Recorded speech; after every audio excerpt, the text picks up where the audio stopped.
Eh ben, bienvenue à tous dans cette visioconférence sur étudier en Europe et à l'international. Je me présente, je suis Yvan Collier, je suis psychologue de l'éducation nationale et je travaille au Centre d'information internationale sur Lyon. Je fais partie, donc avec d'autres collègues, donc du réseau Euroguidance, que vous voyez en haut à droite, qui fait partie d'Erasmus+.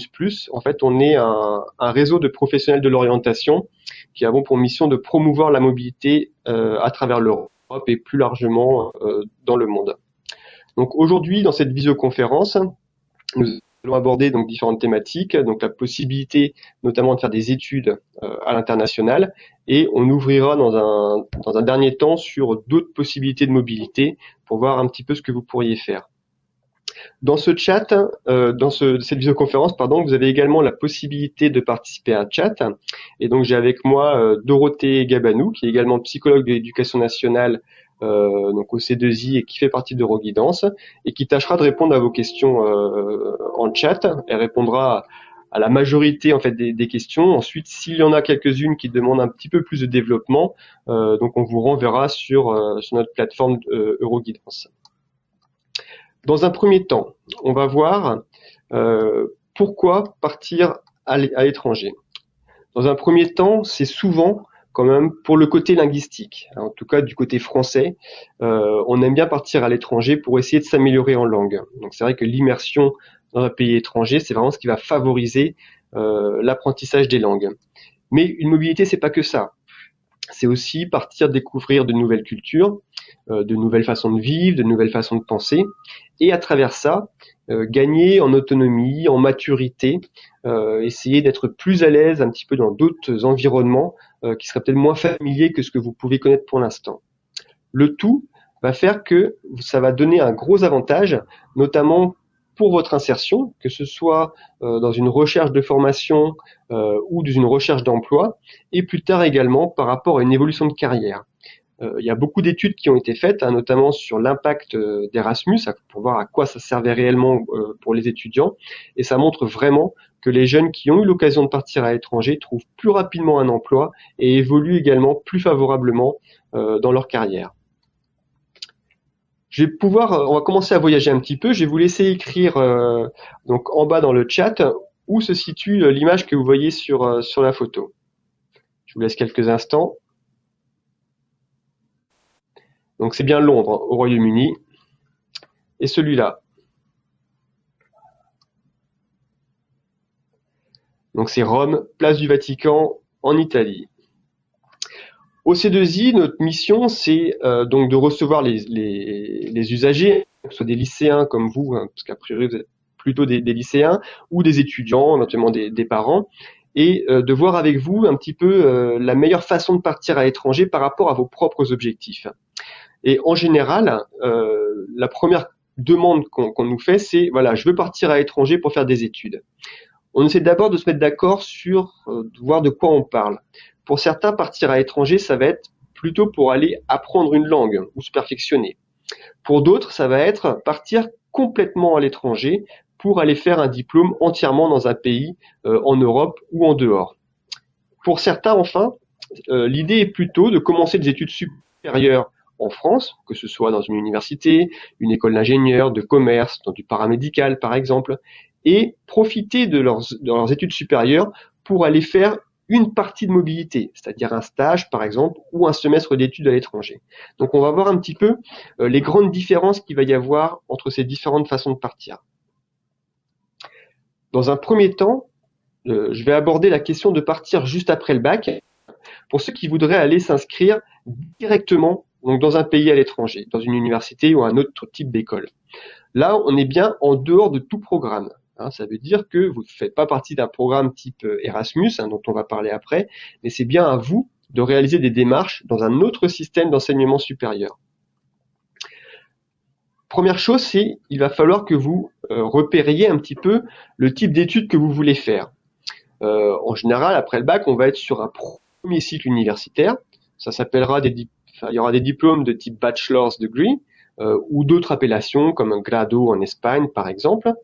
Des formations qui durent 3 ou 4 ans et qui s'appellent, ça c'est assez commun, du undergraduate. Undergraduate, ça va dire vraiment du premier cycle. hein. Je laisse ces termes-là parce que c'est souvent ça que vous verrez sur les sites internet. Donc autant que vous soyez dans la bonne sémantique. Quand on décide de partir à l'étranger, donc on va souvent aller sur des premiers cycles universitaires, mais il y a également des possibilités pour des jeunes qui voudraient faire des formations plus techniques, on va dire de 1 à 3 ans, un petit peu comme on aurait en France des BTS, des DUT, hein, qui, vous devez le savoir maintenant, deviennent des BUT, hein, des diplômes qui sont passés en 3 ans, mais on va aussi avoir du coup des formations un petit peu techniques à l'étranger. Sans rentrer trop dans les détails, je vous fais part déjà d'un point de vigilance à avoir, c'est le cas des professions réglementées. Une profession réglementée, ça va être une profession dans laquelle il faut obligatoirement avoir un diplôme particulier pour avoir le droit d'exercer. C'est le cas par exemple de la médecine. Il ne viendrait pas à l'idée de vous faire soigner par quelqu'un voilà, qui n'a pas fait d'études dans ce domaine-là. Donc là, il faut faire attention. Donc au niveau européen, globalement, on a quand même des accords qui permettent une bonne reconnaissance des formations et du coup d'accès aux professions. Par contre, quand on sort de l'Europe, ça peut devenir bien plus compliqué. Donc vraiment, attention à la reconnaissance des diplômes. Et ça dépendra vraiment du domaine professionnel. La mobilité individuelle, dans ce cas-là, si vous voulez aller étudier directement à l'étranger, ça va être une inscription directement dans le pays demandé. Donc premier point, par rapport à ce que vous avez pu voir par rapport à l'orientation en terminale, ça ne passe pas par Parcoursup. Donc ça, c'est vraiment un point qui est important. C'est des fois centralisé, donc comme c'est le cas en France avec Parcoursup. Ça peut être le cas par exemple sur le Royaume-Uni, hein, c'est un site qui s'appelle UCAS, c'est le cas pour l'Irlande avec le site qui s'appelle cao.ie, mais des fois, il faut candidater directement auprès de l'établissement concerné. C'est le cas par exemple de nos jeunes qui veulent aller en Belgique par exemple. Sur Montpellier, vous n'êtes pas très loin de l'Espagne, c'est aussi le cas. Là, les recrutements vont se faire région par région. L'idée, c'est pas de retenir là aujourd'hui comment se fait l'inscription, mais plutôt de savoir qu'il faudra le faire en dehors de Parcoursup et qu'il faudra du coup vous renseigner sur les procédures par rapport aux formations que vous demandez. Toutes les écoles, donc universités ou écoles, auront des critères d'admission qui vont être assez généraux et qu'on va retrouver dans la majorité des cas. Le premier, ça va être le diplôme. Donc ça va être d'avoir bien sûr le baccalauréat. Donc là, je vous souhaite à tous bien sûr de l'obtenir et de la meilleure façon, parce que le niveau académique va également rentrer en compte. Le niveau académique, ça veut dire les notes que vous aurez, c'est ma collègue Dorothée qui a fait tomber un crayon.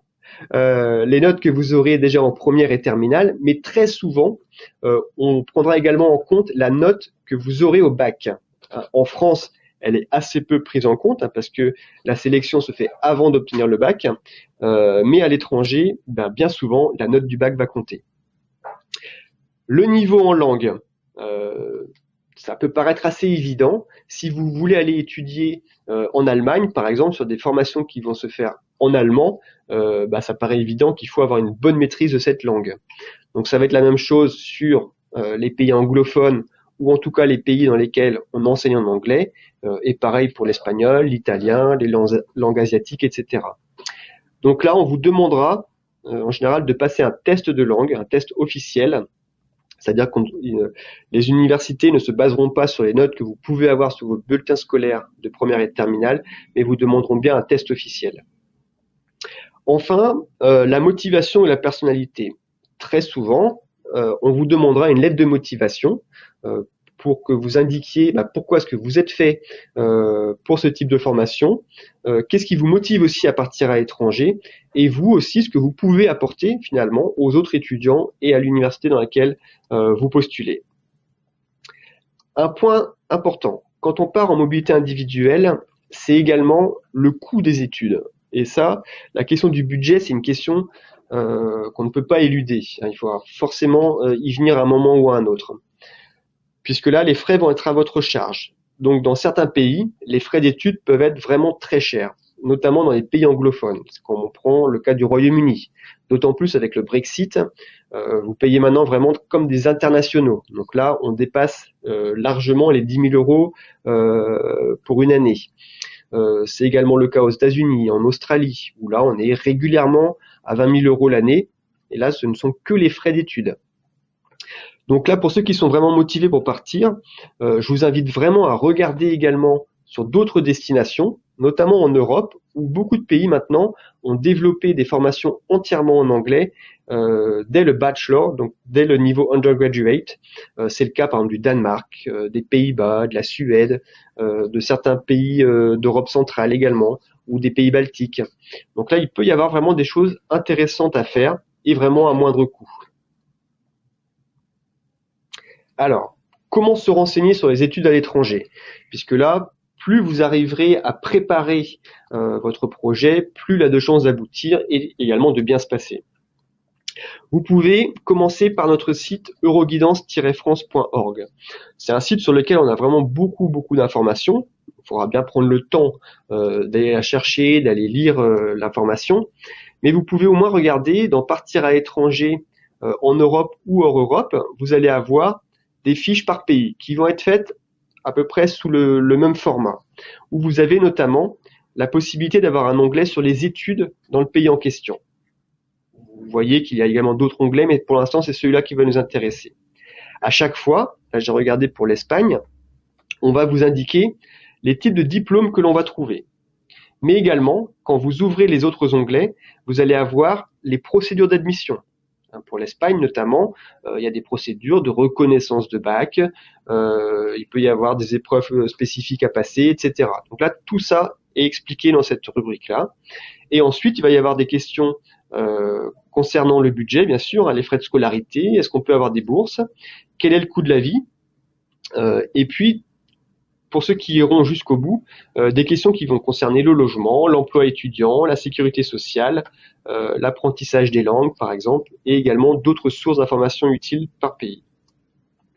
Vous avez également la possibilité, donc en dehors d'Internet, bien sûr, d'aller de parler avec vos enseignants. Vos enseignants peuvent avoir eu déjà des expériences d'élèves qui sont partis à l'étranger, donc c'est toujours intéressant de discuter avec eux, de demander leurs avis.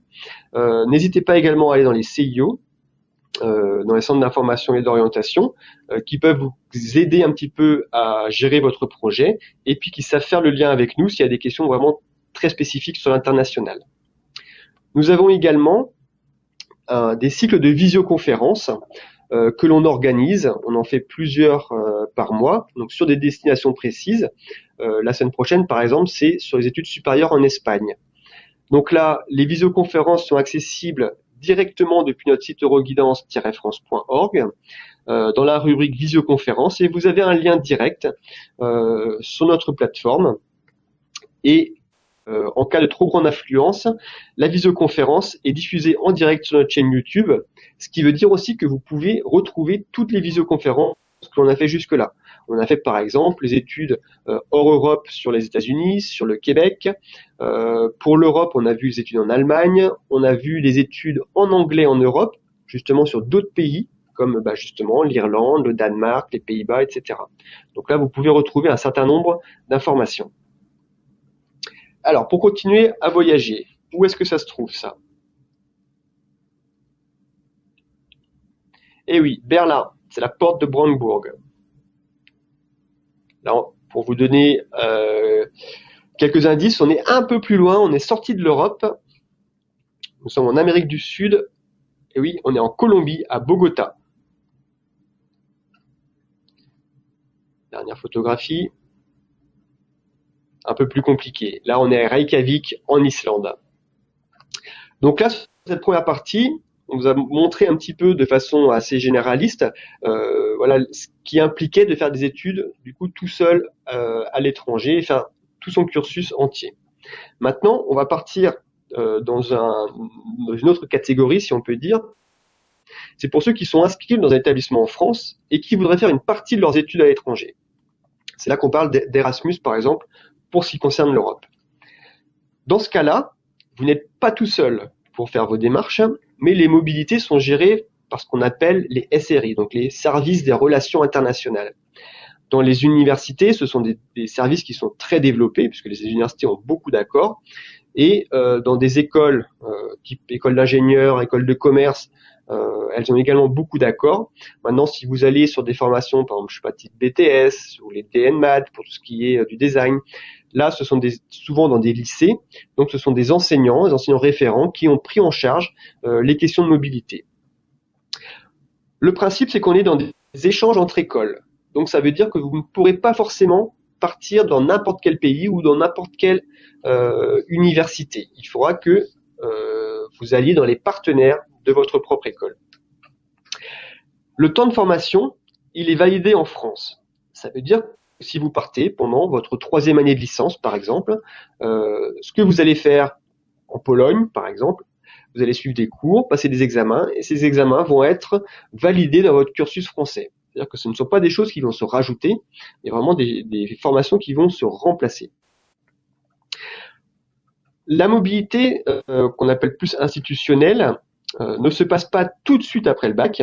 Donc là, il faudra attendre un petit peu. C'est en général plutôt en 3e année, voire en 4e ou 5e. Il faut bien faire attention parce que les procédures se font l'année avant de partir. C'est-à-dire que concrètement, si vous voulez partir en 3e année de licence, la première année de licence va vous servir un petit peu à vous adapter à un nouvel environnement.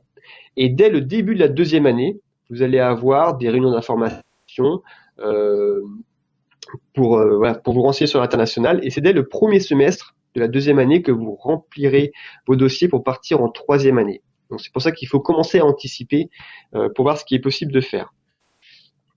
Un point très important, c'est que les frais de scolarité également sont payés en France, même si vous partez dans des pays dans lesquels les études peuvent être chères. Encore une fois, comme le Royaume-Uni par exemple, comme les États-Unis ou autres, là les frais de scolarité restent payés en France, donc les frais universitaires classiques ou de l'école dans laquelle vous êtes.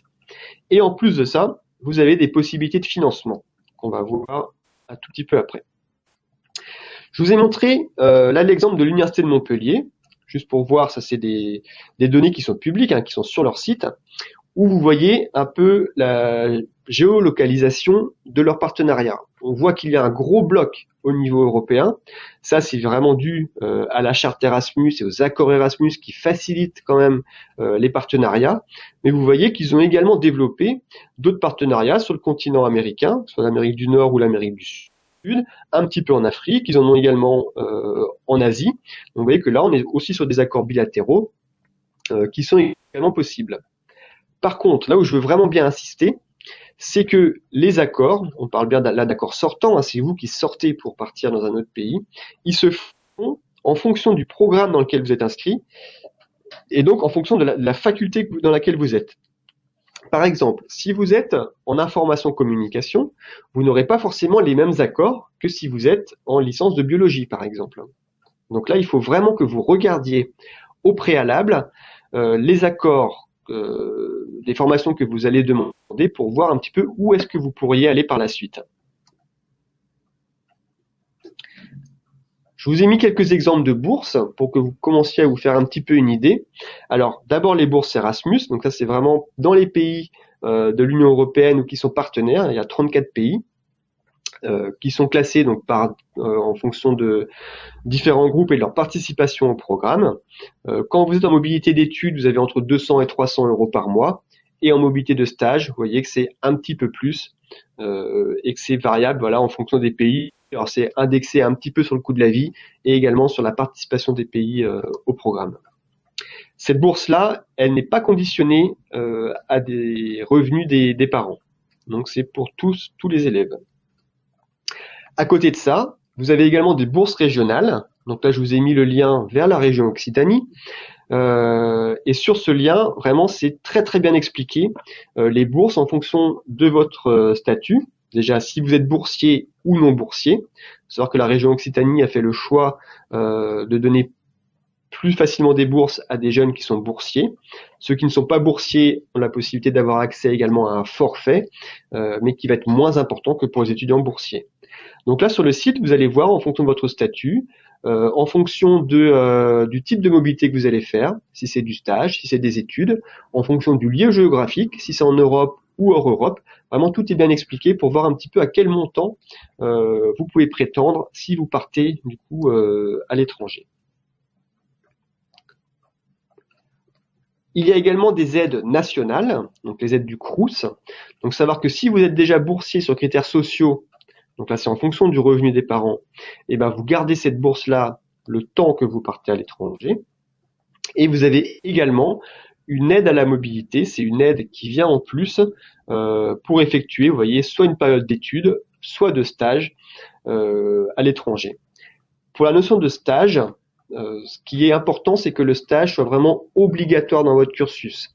C'est-à-dire qu'on a certains étudiants qui font des stages, on va dire optionnels, qui sont pas obligatoires. C'est eux qui décident de partir en stage. À ce moment-là, ils peuvent partir à l'étranger, mais ils n'auront pas toutes les aides dont j'ai parlé jusque-là. Alors, pour continuer à voyager, où est-ce qu'on se situe là? Alors, on est en Europe, oui, dans les pays nordiques, on est au Danemark, à Copenhague. On va descendre un peu plus dans le sud. Alors, on me dit souvent que c'est Sydney en Australie, mais non, ce n'est pas Sydney. C'est musée océanographique, musée des sciences de Valence, en Espagne. Donc là, avant de passer à la mobilité en dehors des études, ce que je veux que vous compreniez bien, c'est qu'il y a vraiment deux grandes façons de partir en tant que lycéen. C'est soit vous partez et vous allez étudier directement dans un pays à l'étranger. Donc là, c'est à vous vraiment de faire les démarches. Vous partez pour la totalité de votre diplôme, c'est-à-dire entre 3 et 5 ans en général. Ou alors, vous restez d'abord en France, vous allez faire une licence, une école d'ingé, de commerce, peu importe, et vous profitez des accords d'échange de votre école, et à ce moment-là, vous pourrez avoir plus facilement des aides financières. Je vais parler maintenant, donc n'hésitez pas à continuer à poser vos questions sur le chat. J'ai ma collègue qui est dans le bureau à côté, je l'entends bien taper, donc c'est qu'il doit y avoir pas mal de questions. N'hésitez pas, hein, je pourrais en prendre également voilà, à l'oral s'il y en a besoin.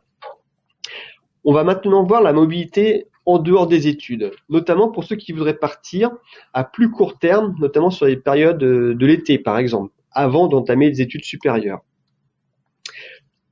Pour les 16-20 ans, donc je pense que c'est la grande majorité d'entre vous, il y a la possibilité de postuler pour une bourse Zelidja.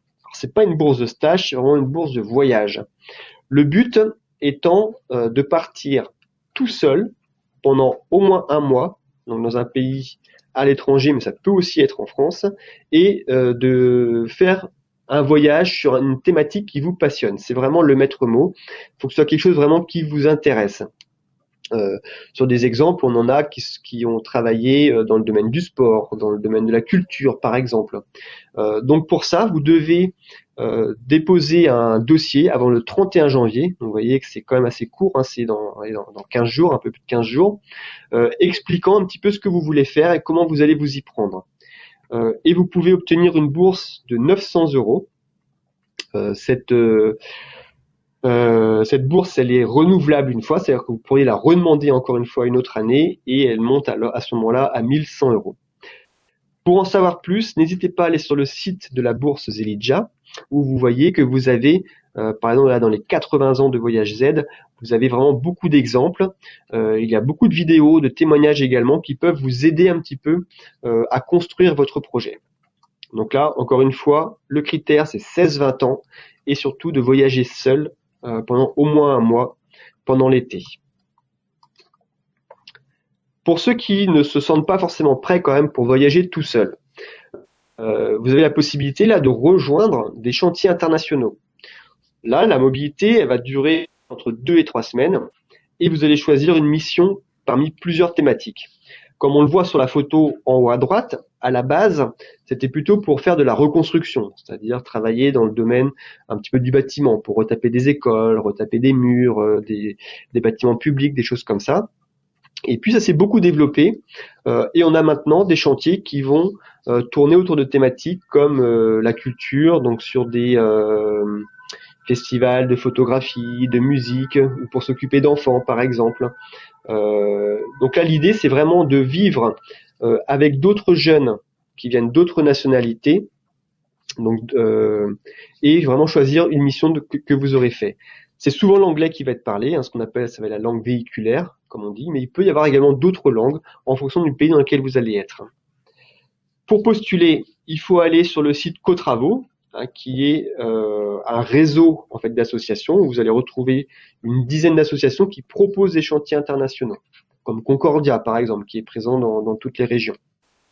Un chantier va coûter à peu près 180 € pour les 2 à 3 semaines, et vous devrez également rajouter le transport pour vous rendre dans le pays en question. Donc là, c'est vraiment une expérience, on va dire très riche, plutôt voilà, expérience humaine, de partage et de culture. Pour ceux maintenant qui voudraient partir de façon un peu plus longue, vous avez la possibilité de demander une année de césure. Donc là, vous n'êtes pas obligé de tout lire la définition, c'est juste pour vous montrer que c'est vraiment passé au bulletin officiel depuis juillet 2015 et que tous les ans, c'est rappelé par une circulaire qui rappelle le droit de demander une année de césure. L'idée, là, c'est de faire soit une autre formation, soit une expérience dans un milieu professionnel, partir sur du volontariat, par exemple, réaliser un projet d'entrepreneuriat. Donc, il faut quand même avoir un projet qui tienne un petit peu la route. Vous exposez, du coup, cette demande à l'établissement dans lequel vous aurez postulé. Et il faut bien faire attention à ce que le chef d'établissement reste maître d'accepter ou non la demande de césure. Globalement, dans Parcoursup, vous avez juste une petite case à cocher sur l'année de césure et vous demandez des vœux comme n'importe quel élève de terminale. C'est que lorsque vous serez admis dans un établissement, université ou un autre type d'école, que vous allez pouvoir faire vraiment votre demande de césure. Dans les universités, comme par exemple celle Paul Valéry sur Montpellier, là les universités en général sont bien organisées par rapport à la césure, puisque vous avez, ils ont vraiment ciblé quel type de césure était possible. Là, on le voit, que ce soit en formation, en emploi, en service civique. Hein, je sais qu'ils travaillent beaucoup avec Unicité pour vous informer de ce que c'est le service civique. Et ils ont également une procédure, c'est-à-dire un calendrier à respecter, et des formulaires à remplir, et un jury qui va regarder un petit peu voilà, si vous pouvez partir en césure. On voit que la césure est de plus en plus demandée. Il y a les chiffres sur l'université de Montpellier, par exemple, qui montrent que ces dernières années, la demande de césure a été de plus en plus demandée, notamment dès la première année de licence. En général, quasiment toutes les césures, à partir du moment où il y a vraiment un projet derrière, sont acceptées par les universités. Si vous ne savez pas trop quoi faire pendant cette année de césure, sur le site Euroguidance, donc dans euroguidance-france.org, dans la partie donc partir à l'étranger dans les différentes formes de mobilité, on a fait un quiz sur l'année de césure où vous avez une dizaine de questions vous demandant un petit peu de quel budget vous disposez, est-ce que vous avez envie de développer chez vous, est-ce que vous avez envie de vivre une expérience, etc. On va vous montrer un petit peu les mobilités qui peuvent répondre en fait à vos attentes, que ce soit des séjours linguistiques ou des volontariats, de l'emploi, etc. Et en plus de ça, on va développer et vous montrer les pistes justement pour trouver un volontariat, pour trouver un emploi, un cours de langue, etc. Alors, où est-ce qu'on se situe là? Alors là, on sort de l'Europe et on est à Séoul, Corée du Sud.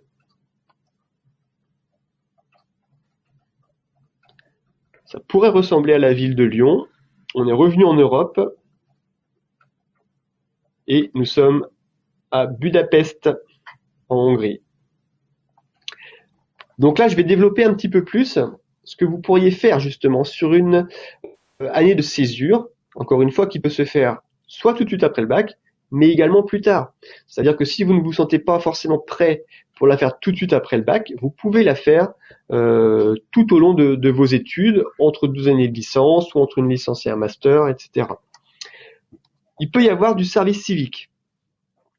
Là, l'idée, c'est donc pour les 16 à 25 ans, de faire un service, une mission un peu d'ordre d'intérêt général, on est intégré dans une association. Il y en a beaucoup en France. Par contre, à l'étranger, vous allez moins en trouver. Et les missions qui se font à l'international en service civique sont assez ciblées, c'est-à-dire que sont des organismes qui vont rechercher des profils quand même particuliers, c'est-à-dire des gens avec tel ou tel type de formation ou avec tel ou tel type déjà d'expérience de volontariat. Ce qui peut être beaucoup plus accessible par contre pour un jeune de 18 ans qui sort du bac, c'est de faire ce qu'on appelle le volontariat européen, qui est maintenant intégré au corps européen de solidarité. Là, on est sur des missions qui durent 2 à 12 mois. Donc, vous voyez un petit peu là le type de mission que vous pourriez faire. C'est en Europe ou dans un pays partenaire. C'est des pays proches de l'Europe, dans le Proche-Orient par exemple. Et là, l'idée, c'est que vous êtes intégré dans une association pour réaliser une mission, encore une fois, que vous aurez choisie. Et c'est vraiment important d'être vraiment intéressé par la mission, parce que c'est ça qui va vous animer pendant toute une année. Si je dis toute une année, c'est parce que même si en théorie c'est de 2 à 12 mois, on voit quand même globalement les projets proposés sont plutôt de 10 à 12 mois, c'est-à-dire au moins une année scolaire entière. Les conditions de participation, donc c'est qu'il faut être résident de l'Union européenne ou d'un des pays donc, que vous voyez à l'écran. Il faut vous inscrire sur la plateforme du site européen de la jeunesse. Donc vous aurez ce type d'onglet rejoignez le corps européen de solidarité et vous aurez simplement à remplir une fois qui vous êtes, votre parcours scolaire, votre expérience professionnelle, ce que vous aimeriez bien faire, etc. Et ensuite, lorsque vous allez sur les opportunités, donc là où vous allez pouvoir voir les projets qui peuvent vous être proposés, donc là c'est une copie d'écran là des dernières offres possibles. Quand vous allez ensuite sur la fiche du volontariat en question, vous avez un petit onglet Apply Now. Donc là, quand vous cliquez dessus, votre profil est envoyé à l'association en question. Alors souvent, il ne faut pas se limiter à ça. Il faut, si vous voyez des offres qui vous intéressent, n'hésitez pas à contacter directement l'association pour montrer votre intérêt et pour entrer vraiment en contact avec eux. Comme tout à l'heure, pour les études en anglais en Europe, où je vous invitais à regarder un petit peu ailleurs que les pays purement anglophones, là pareil pour le corps européen de solidarité, n'hésitez pas à regarder des pays vers lesquels vous n'auriez pas été spontanément. Là je vois à l'écran par exemple Tallinn en Estonie. Ça peut être des pays, je sais pas moi, sur la Hongrie, la Roumanie, aller sur Chypre par exemple, ou même en Géorgie, où là vous pouvez être amené à vivre des expériences que vous ne vivriez pas si vous allez dans un pays, on va dire peut-être plus proche du nôtre au niveau culturel. Donc profitez vraiment de ces occasions, en sachant qu'on vous demandera forcément que de parler anglais. Alors, on n'aura pas d'apprendre le roumain ou le letton en quelques mois. Enfin, on a d'autres étudiants qui voudraient partir à l'étranger juste pour trouver un job. C'est pas forcément facile, mais il y a quand même des pistes que vous pouvez exploiter. Avec Euroguidance, on a un réseau plutôt pour l'orientation et la formation en Europe, et on a un réseau partenaire européen qui est le réseau Eurodesk, qui est porté par le réseau jeunesse en France. Donc là, vous voyez, je vous ai mis le site du CIDJ pour trouver des jobs à l'étranger, et dans votre région, vous pourrez aller voir le CRIJ par exemple, ou des points BIJ ou des points PIJ dans les plus petites villes. Sur cette brochure, vous avez vraiment des sites intéressants par pays et également par domaine professionnel. C'est-à-dire pour ceux qui voudraient aller faire travailler dans l'agriculture par exemple pendant l'été, ou travailler dans le tourisme par exemple, ou dans le petit commerce. Alors tout ça, c'est bien sûr dans un monde idéal dans lequel on pourrait voyager sans difficulté et où la Covid n'existerait pas, puisque ça, ce sera bien sûr un élément à prendre en compte pour vos prochaines mobilités. Le séjour au pair peut également être une façon assez intéressante de partir et qui fonctionne là même en cas de Covid. On a des jeunes qui sont partis au pair qui y sont en ce moment et d'autres qui partiront pour l'année prochaine, où là, le principe, c'est vraiment de s'occuper des enfants. Donc là, nous, première chose qu'on demande, c'est est-ce que vous avez déjà une expérience des enfants? Est-ce que vous aimez vous occuper des enfants? Parce que si vous partez pendant toute une année et que c'est pas une tâche qui vous plaît, qui vous intéresse, même si c'est une formule axée économique pour partir, et ben le temps va pouvoir paraître un petit peu long si vous n'aimez pas ce que vous faites. Donc posez-vous bien quand même cette question à l'avance. Le principe du séjour au pair, c'est qu'on a vraiment un accord écrit entre le jeune et la famille. Puisque dans l'accord, le nombre d'heures de travail doit être indiqué. C'est variable d'un pays à l'autre, mais globalement, en Europe, on est plutôt à 30 heures de travail, alors qu'on est à 45 aux États-Unis, par exemple. Deux façons de partir, soit en passant par une agence de placement. Donc là, on vous a donné des organismes. Donc l'UFAP, c'est l'Union française des agences au pair. Donc, c'est un organisme qui va regrouper d'autres organismes. Et de la même façon, vous trouvez l'Office, qui est l'agence de garantie des séjours et stages linguistiques, où vous avez du coup des organismes de séjour linguistique qui peuvent également vous proposer du séjour au pair, tout comme l'UNOCEL, qui est l'Union nationale des organismes de séjour linguistique. Nous avons également un dossier sur notre site euroguidance-france.org dans les différentes formes de mobilité où on va reprendre le séjour au pair, mais également par exemple les volontariats, comme on l'a vu juste avant. Enfin, vous avez les échanges de services qui sont nés en fait du woofing. Donc peut-être que certains d'entre vous connaissent ce type de mobilité. Sur le woofing, l'idée c'est de travailler quelques heures par jour, c'est en gros une demi-journée à 4-5 heures par jour, dans un milieu agricole, en échange d'être logé nourri. Donc ça fonctionne encore. Mais vous avez d'autres plateformes qui sont nées, comme HelpX, HelpStay ou Workaway, où là vous avez d'autres types de missions. C'est pas que de l'agriculture, et ça peut être dans d'autres lieux également. Ça peut être par exemple dans des familles, ça peut être dans des associations, ça peut être dans des écoles, des ONG, et pour des tâches diverses. Ça peut être, là, comme tout à l'heure pour le séjour au pair, ça peut être s'occuper des enfants, ça peut être pour faire du bricolage, ça peut être pour apprendre des langues, ça peut être pour entretenir un gîte, par exemple. Disons que là, les choses sont vraiment très très variées. Là, par exemple, j'ai eu un jeune encore cette semaine au téléphone qui souhaite étudier en Espagne, mais qui n'avait pas tout à fait le niveau en espagnol suffisant. Donc il a eu son bac au mois de juillet l'année dernière. Donc là il est parti, il est passé par la plateforme Workaway. Il est à 200 km à l'ouest de Madrid dans une famille. Et pour l'instant il s'occupe des animaux plutôt de la famille, donc il n'est pas très très occupé. Et quand les enfants reprendront l'école, parce qu'ils sont actuellement en confinement, il sera chargé d'aller les récupérer à l'école. Donc voilà, il travaille quelques heures par jour pour la famille. À côté de ça, il peut travailler son espagnol. Ça lui permet d'être en immersion vraiment dans le pays, sans avoir d'école, de famille ou de loyer à payer. Donc ça peut être assez intéressant. Par contre, ça demande quand même un certain degré d'autonomie et de maturité pour aller sur ce type de mobilité. Alors, en conclusion, vous êtes prêts pour l'international si vous avez bien réfléchi aux objectifs. Rappelez-vous ma première diapositive, c'est pourquoi est-ce que vous partez? Est-ce que c'est simplement pour apprendre des langues, pour acquérir une expérience personnelle, gagner en autonomie, etc. Et combien de temps est-ce que vous êtes prêt à partir? Est-ce que c'est juste quelques semaines pendant l'été ou c'est plutôt entre 3 et 5 ans pour un diplôme? Quel est votre budget? En fonction de ça, tout sera pas forcément possible, mais j'espère que vous avez compris que en cherchant bien, on va toujours avoir des possibilités de mobilité qui peuvent être financées ou en tout cas qui n'engagent pas beaucoup d'argent de votre part. Donc là, la question vient sur partir, mais pourquoi faire? Est-ce que c'est sur une formation? Est-ce que c'est pour des cours de langue? Est-ce que c'est pour un volontariat, etc. Donc bien réfléchir à ce que vous voulez faire.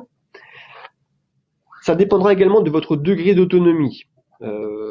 À 17 ou 18 ans, vous n'êtes pas tous autonomes de la même façon, vous n'avez pas eu tous le même vécu. Certains sont prêts à partir étudier directement à l'étranger, d'autres ont besoin de franchir des marches peut-être moins hautes et de faire étape par étape. Donc là, il n'y a pas d'obligation. encore une fois, la mobilité, c'est pas forcément tout de suite après le bac, ça peut se faire plus tard. Ça dépend vraiment de chacun et de sa perception. Et puis, faut bien vous renseigner également sur la culture et la langue du pays. Hein. Ça va guider un petit peu ce que vous aimeriez bien faire et ça va vous guider pour voir dans quel pays vous voudriez aller. Hop là. Donc là, merci pour votre attention. Je me tourne vers ma collègue. Est-ce qu'il y a des questions ou des points sur lesquels il faudrait que je revienne? Alors, il y avait des questions sur les résultats, en fait, qui étaient considérés à quelle hauteur, en fait, il fallait avoir des plus ou moins bons résultats pour partir à l'international. Donc, je vais déjà répondre à celle-là. Donc, pour partir à l'international, pour revenir un petit peu, quand on est en mobilité individuelle, donc encore une fois, quand on veut aller s'inscrire directement à l'étranger, ça va fortement dépendre de ce que vous voulez faire. Hier matin encore, j'étais avec une jeune qui souhaite faire des études de vétérinaire en Espagne. Pour rentrer dans une université publique, pour qu'elle ait des chances de rentrer, il fallait qu'elle ait 15 de moyenne au bac. Maintenant, pour des étudiants qui voudraient aller faire, je sais pas, de l'architecture, toujours en Espagne, c'est avec le bac, on rentre dans la plupart des universités. Donc ça va vraiment dépendre de ce que vous voulez demander. Globalement quand même, on va fixer la barre à 12 sur 20 de moyenne au bac pour pouvoir être suffisamment à l'aise quand on part à l'étranger. Maintenant, quand on part dans le cadre d'un échange, là, ce sont les universités ou les écoles françaises qui vont faire la première sélection. Et un des critères, c'est d'avoir validé tous vos enseignements des années précédentes. Et en général, la barre, elle est aussi fixée à 12 sur 20. Et ensuite, bien sûr, le niveau en langue sera aussi important pour que votre dossier puisse être étudié. Et je pense que c'était les dernières questions, donc je suis...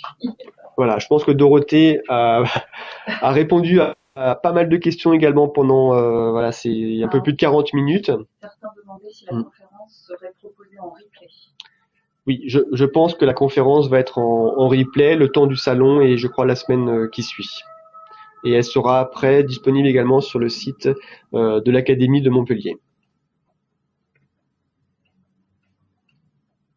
Donc voilà, n'hésitez pas également donc à nous contacter. Donc nous avons une adresse générique, donc euroguidance.f comme France @gmail.com. Et puis vous avez mon adresse, ivan.coallier@ac-lyon.fr. Donc si vous envoyez un mail avec des questions, n'hésitez pas à être le plus précis possible pour qu'on puisse vous apporter la meilleure réponse qui soit. Et puis si vous pouvez situer que vous avez fait notre connaissance sur le salon de Montpellier, ça nous aide également à resituer un petit peu, à savoir déjà un petit peu ce que vous avez pu avoir comme information. Donc voilà, bonne fin de journée à tous, bon salon, bonne orientation, et voilà, n'hésitez pas surtout à parler de vos projets autour de vous, avec vos parents, avec des amis, avec les enseignants, avec les psychologues de l'éducation nationale, pour vous aider en fait à vous faire l'image la plus globale possible de ce que vous pourriez faire. Voilà, merci à vous et bonne fin de journée.